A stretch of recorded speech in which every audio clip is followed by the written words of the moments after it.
I think it's going to be very interesting to see what happens Monday night. I think the energy, while the drama has come from Donald Trump, I think the energy has come from Ted Cruz, and I think you're going to see it in the caucuses. I think that's a great way to put that. And before we talk a little bit about the Cruz ground game, which I hear is incredibly impressive in Iowa, I have to ask you, when Donald Trump was answering questions of faith, because faith is a huge issue. I mean, it should be generally anyway, but particularly when it comes to Iowa, because ultimately it's the evangelical base there that really does a lot of the get out the vote effort. And so I always say that people get real churchy right before they go into Iowa and start campaigning before that caucus. And there was a speech that Mr. Trump had given where he said 2 Corinthians, and he said that you wrote it down on a piece of paper, and he said that I just read it just as Tony wrote it on the piece of paper, 2 Corinthians. I just read it as he wrote it. Well, tell me about that.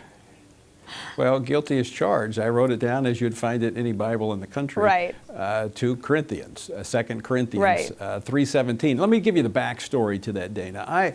I meet with all the candidates because, we advocate. We're an advocacy organization, and we want the candidates to understand our issues, how to talk about those issues. And religious liberty is a key issue in this election. And so I was meeting with Donald Trump. He happened to he mentioned that he was going to be at Liberty University speaking.